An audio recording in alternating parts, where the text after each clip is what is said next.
Yes. अब हमें जो क्वेश्चन देखना है वो है क्वेश्चन नंबर 7। उसने क्वेश्चन में लिख कर दिया है कि goods consigned at invoice price rupees 50,000, consignor expenses 2,500, sale 60,000, consignee direct expenses 10,000, indirect expenses 800, brokerage 2% दिया है, कमीशन 5,000 रुपीज़ निकाल कर दिया है, एडवांस दिए हैं एजेंट ने ऑनर को, एजेंट ने कंसाइनर को 30,000। Find out the amount to be remitted by the consignee to the consignor. Okay, question हमने रीड कर लिया है। अब हम फर्स्ट टाइम इसमें सीखने जा रहे हैं कि एजेंट कंसाइनर को कितना अमाउंट भेजेगा। तो उसके लिए हमें क्या करना पड़ता है, एक अकाउंट बनाना होता है। सबसे पहले यहाँ पर ऊपर हेडिंग में लिखा जाता है in the books of consignor, और नीचे लिखते हैं कंसाइनी अकाउंट। अब इसमें लिखते क्या क्या है, देखिए इसमें जो लिखना हमें, पहले हम फॉर्मेट देख लेते हैं कि इसमें लिखना क्या क्या रहता है। फॉर्मेट में यदि हम फॉर्मेट की बात कर रहे हैं तो फॉर्मेट में सबसे पहले आपने क्या करना है, इस साइड में यहाँ पर कंसाइनमेंट अकाउंट लिखना है। क्या लिखना है, कंसाइनमेंट अकाउंट। ठीक है, कंसाइनमेंट अकाउंट में आप यहाँ जो अमाउंट लिखेंगे वो अमाउंट आप किसकी लिखेंगे, सेल्स की। तो यहाँ कंसाइनमेंट अकाउंट में अमाउंट काहे की लिखी जाएगी, सेल्स की अमाउंट लिखी जाएगी। ठीक है, फिर यहाँ आपको वापस से यहाँ लिखना है बाय कंसाइनमेंट अकाउंट। बोले सर दोनों ही तरफ कंसाइनमेंट लिखना है। हाँ, यहाँ बाय कंसाइनमेंट अकाउंट तो आपने लिख दिया, बट यहाँ लिखेंगे क्या। तो यहाँ पर आपको जो एजेंट है उस एजेंट के जितने भी एक्सपेंसेस होते हैं वो सारे एक्सपेंसेस आपको यहाँ पर क्या करना है, लिखना है। एजेंट के जितने भी एक्सपेंसेस हों वो सारे एक्सपेंसेस आपको यहाँ लिखना है। ठीक है, फिर और क्या लिखना है, तो और हमें यहाँ पर ये लिखना है कि एजेंट ने यदि कुछ अमाउंट कंसाइनर को एडवांस में दिया है, काहे में दिया है, एडवांस में दिया है, तो वो जो एडवांस का अमाउंट होता है ना, वो अमाउंट भी आपको क्रेडिट साइड में ही क्या करना है, लिखना है। उसके बाद में डेबिट की आप क्या लगाएंगे, टोटल लगाएंगे, और क्रेडिट की टोटल को क्या करेंगे, लेस करेंगे। क्या करना है आपको, डेबिट की टोटल में से क्रेडिट की टोटल को क्या करना है, आपको लेस करना है।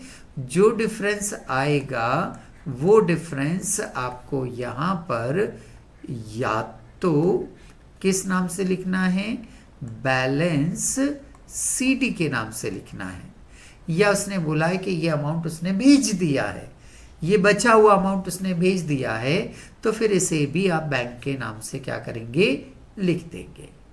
ठीक है, तो इस तरह से हम यहाँ पर ये अमाउंट कैलकुलेट करते हैं। ठीक, तो क्या क्या एक बार फिर से देख लें हम। हमारा जो डेबिट साइड में लिखना है वो कंसाइनमेंट अकाउंट लिखना है और सेल्स का अमाउंट लिखेंगे। फिर क्रेडिट साइड में भी कंसाइनमेंट अकाउंट लिखना है, बट एजेंट के एक्सपेंसेस लिखना है। एक्सपेंसेस हो, कमीशन हो, एजेंट का जो जो एक्सपेंसेस, कमीशन, ब्रोकरेज जो हो वो सब लिखेंगे। मतलब एजेंट से रिलेटेड डिटेल यहाँ पर लिखी जाती है। उसके बाद में बाय बैंक एडवांस कुछ अमाउंट भेजा होगा तो वो लिखेंगे। फिर डेबिट की टोटल में से क्रेडिट की टोटल को घटाएंगे तो क्या आ जाएगा, बैलेंस शीट का अमाउंट। आइए हमारा जो क्वेश्चन है उस क्वेश्चन में से हम वैल्यूज यहाँ पर क्या करते हैं, नोट करते हैं। जो हमारा क्वेश्चन है उस क्वेश्चन में से हम ये वैल्यू क्या करते हैं, नोट करते हैं। सबसे पहले क्वेश्चन में देखें हमें काहे की वैल्यू चाहिए, बोले सर हमें जो वैल्यू चाहिए है वो सेल्स की वैल्यू चाहिए। देखो तो जरा सेल्स कितना है, बोले सर सेल्स से 60,000 रुपीज़। तो सेल्स कहाँ लिखते हैं, बोले सर डेबिट साइड में लिखते हैं। तो हम सेल्स के अमाउंट को कहाँ लिख देंगे, डेबिट साइड में। सेल्स के अमाउंट को कहाँ लिख देंगे हम, डेबिट साइड में। तो ये लिखा हमने 2, क्या लिखना है, सेल्स तो लिखना है, हाँ सेल्स ही लिखना है, बट सेल्स को सेल्स के नाम से ना लिखते हुए किस नाम से लिखना बोला था सर ने, कंसाइनमेंट अकाउंट के नाम से। किस नाम से लिखना है, कंसाइनमेंट अकाउंट। अमाउंट कितना दे रखा उसने, बोले सर अमाउंट दे रखा है 60,000। ठीक है, ये 60,000 हो गया हमारा। फिर इधर लिखना है हमें बाय साइड में, बाय सेम नाम, क्या लिखना है, बाय कंसाइनमेंट अकाउंट। ये लिखा हमने कंसाइनमेंट अकाउंट। अब इस कंसाइनमेंट अकाउंट में क्या लिखना है, एजेंट से रिलेटेड जितने एक्सपेंसेस है वो सब लिखेंगे। तो एजेंट से रिलेटेड देखते हैं क्या क्या दे रखा उसने। एजेंट से रिलेटेड मिलो भाई, एजेंट से रिलेटेड में हमें यहाँ दिख रहा है, एक तो देखो डायरेक्ट एक्सपेंसेस 1000 और इनडायरेक्ट एक्सपेंसेस 800। ठीक है, हमें डायरेक्ट एक्सपेंसेस 1000 और इनडायरेक्ट एक्सपेंसेस 800। तो यहाँ लिख दिया हमने डायरेक्ट एक्सपेंसेस 1000 और इनडायरेक्ट एक्सपेंसेस कितना दे रखा उसने, 800 रुपये। ठीक है, और कोई एक्सपेंसेस देखो क्वेश्चन में दिया है क्या उसने, बोले सर डायरेक्ट इनडायरेक्ट तो लिख दिया हमने, ब्रोकरेज देना 2% और कमीशन है 5000। ब्रोकरेज देना है 2% और कमीशन है 5000। तो ब्रोकरेज भी यहाँ आएगा, ब्रोकरेज भी यहाँ लिखना है हमें। बोले सर ब्रोकरेज लिख तो दूं मैं, बट ब्रोकरेज का तो अमाउंट ही नहीं दिया उसने। तो ब्रोकरेज हमेशा सेल्स पे निकालते हैं, किस पे निकालते हैं, सेल्स पे निकालते हैं। सेल्स हमारी देखो कितनी है, बोले सर सेल्स से हमारी ये 60,000। ठीक है, ये लिखा हमने 60,000। इसका कितने परसेंट निकालना, हमें 2% निकालना है।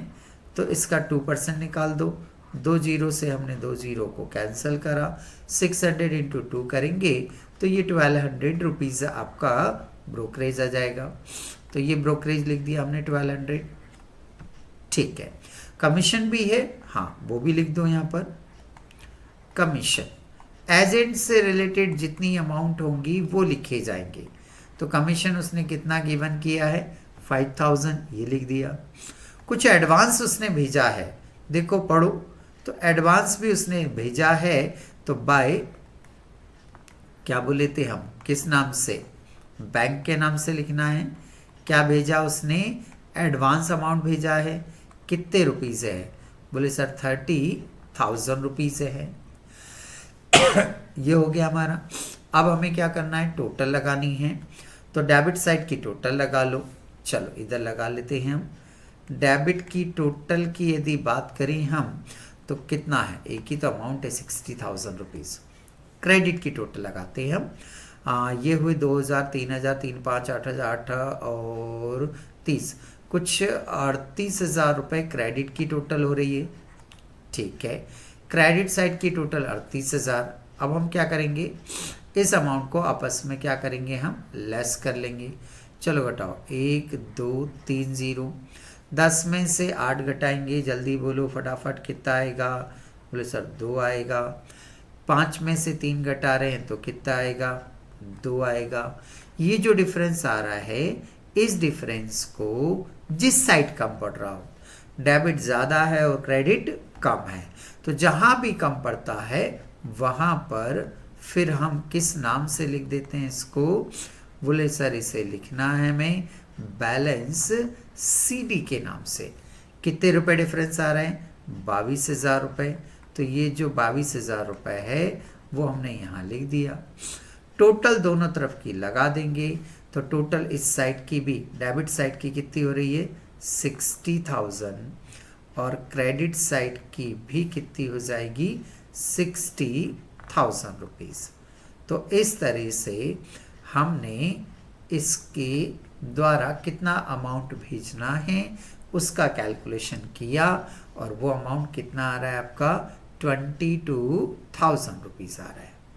तो यहाँ आकर आपका ये क्वेश्चन कंप्लीट हो जाता है।